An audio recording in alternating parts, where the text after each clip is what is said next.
cleaning that up. We're going to be working with animals. Of course, in previous videos, you've seen the goats, the cows, you've seen the horses. We're going to be slowly trying to break the one horse. He was a really good horse, and he just started getting a little bit crazy, and so now he's gotten to the point where he can't ride. But we're going to try to get River to where he's broke again. We've had him up to some people, family, and they were supposed to get some rides on him. Didn't work out. And ever since then, he's kind of been a little scared.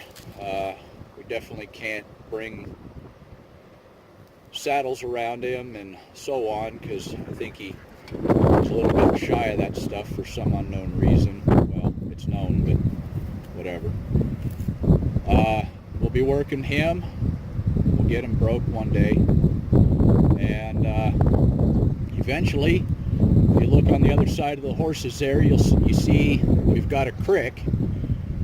It's not much of a creek, it's more closer to a river, and we're going to be trying to be able to get across that.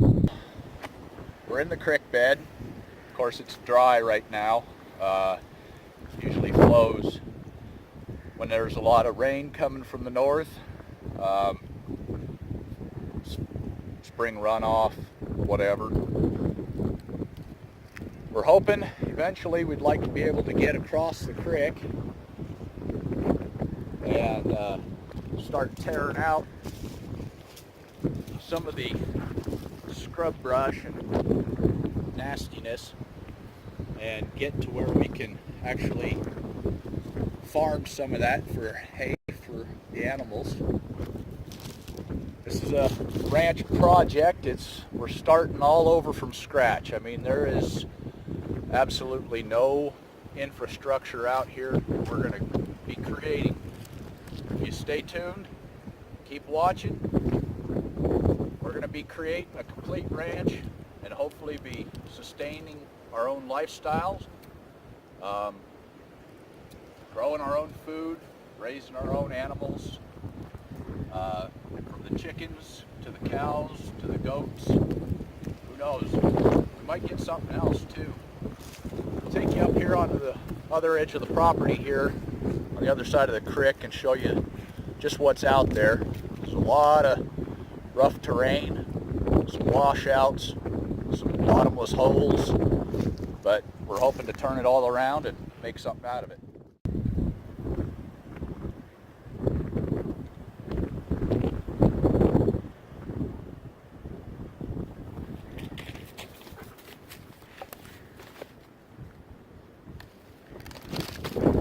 This is the other edge of the other side of the creek.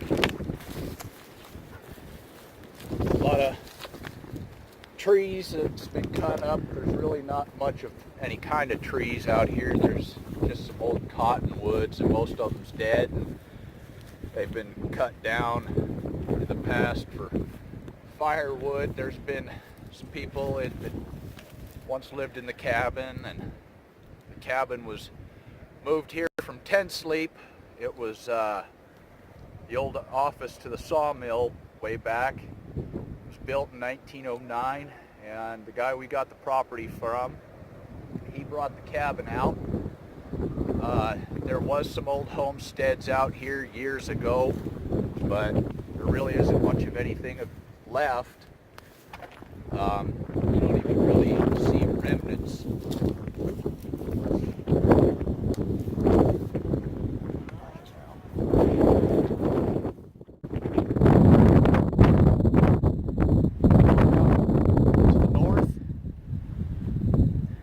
Straight out that way, you can kind of see a cliff face right down at the top of the sagebrush here. There's kind of a cliff face. It's like an old lake bed out there. We'll eventually be trying to level some of this out and be able to farm this, or throw some hay and alfalfa, some orchard grass maybe, for our winter stock for the animals. I suppose you're probably wondering where we got the name 120 Acre Wood when there are no woods out here. It all started whenever I was telling my wife about the property, and I had told her that there's 120 acres. It kind of reminded me of Winnie the Pooh when I was a kid, the 100-acre wood. So we decided to start calling it the 120-acre wood. But out here, there are no heffalumps and woozles.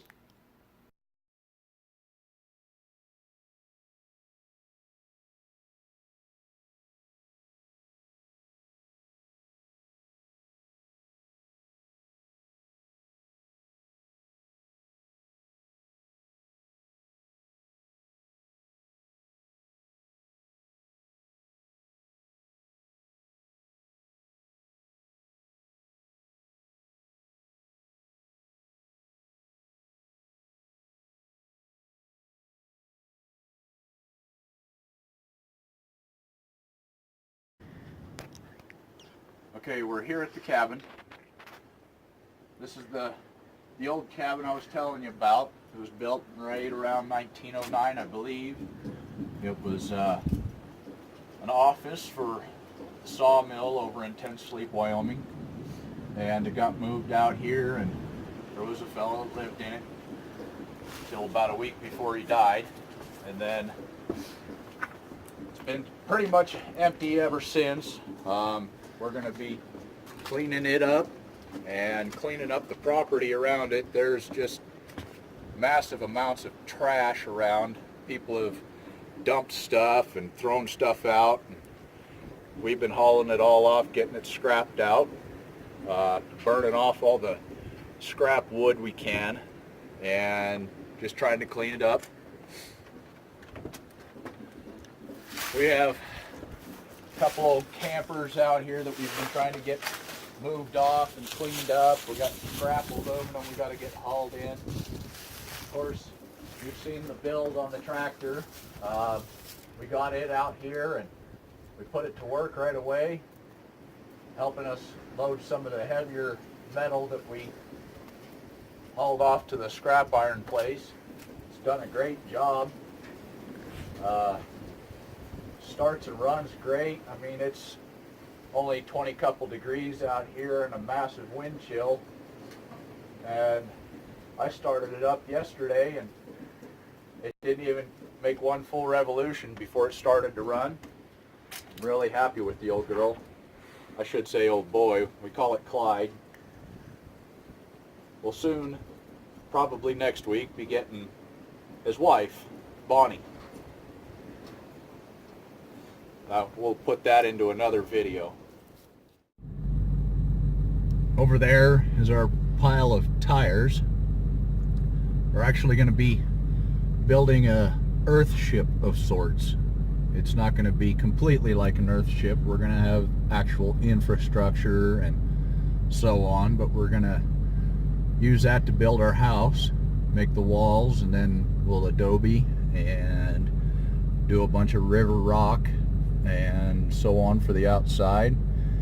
Just one of the many projects out here. Of course, you guys, hopefully you watch the video of unloading the spool of sand line that we're going to use for our corrals. We bought a bunch of fencing and so on and so forth. Wood posts, metal posts, we got wire. We're going to be using a bunch of that to build our corrals and trying to fence off the property. We have Wyoming is a fence out state. It's also open range, so we'll get BLM lease cows on our property. The people that pay the BLM for a lease for a certain period of time. Their cows run around out here, and we've had to chase them off quite a bit. They've busted up everything that we've got trying to get into our hay, and they've probably eaten a total of 2 1,200-pound bales till it's all said and done. They've even pushed over our round pen to try to get into the hay, but we're hoping to get a barn built, get it all locked up to where the cows can't get to it, get the fences up so that the cows can't get into the property, even though they've taken out fences and stuff on our neighbor's property, which is a couple miles down the road.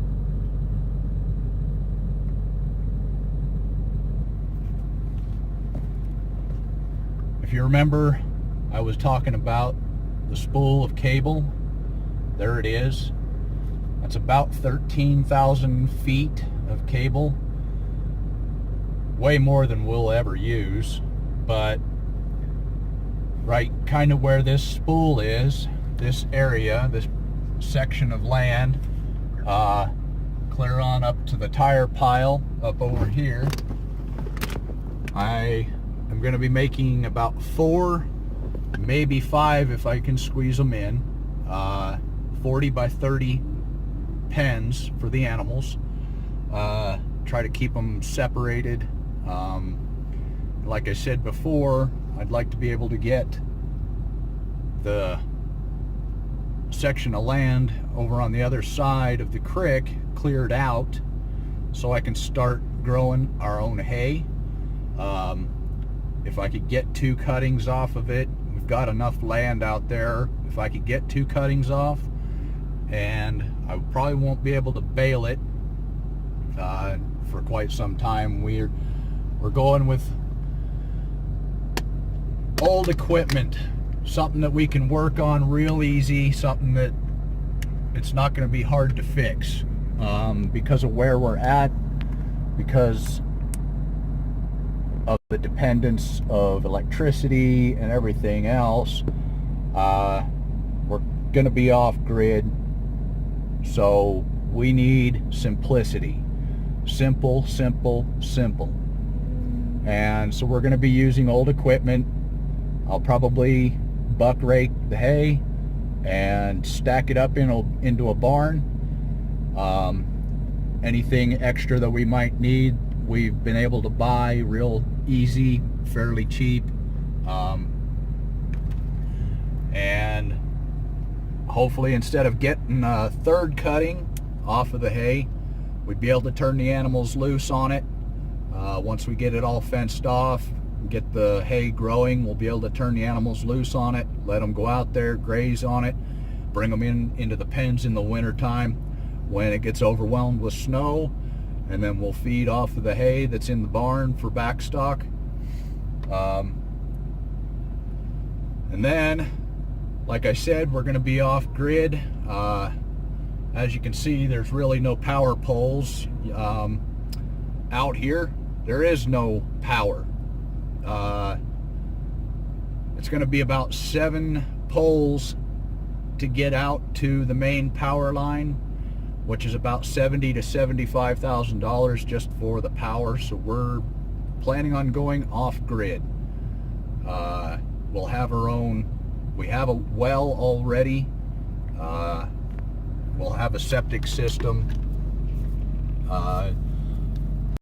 Hopefully be able to stay self-sustained and take care of our own. That's the plan. We've been watching some of the other YouTube users and stuff that's off-grid. Some of the other guys that's doing farming and so on and so forth. I came from a farming background. Of course, I was young back then, so really I don't have much of any experience in it. But we watch One Lonely Farmer. We watch Stoney Ridge Farm, Pure Living for Life. We're interested in that kind of lifestyle, and that's what we're trying to do. And we're going to try to build a ranch from absolutely nothing, and stick with us. And you'll get to see all of our screw-ups, all of our successes, everything. If you've built an Earthship, please leave a comment. Tell us. Tell us what you messed up on. Tell us where you learned a lesson. Maybe we can learn from you.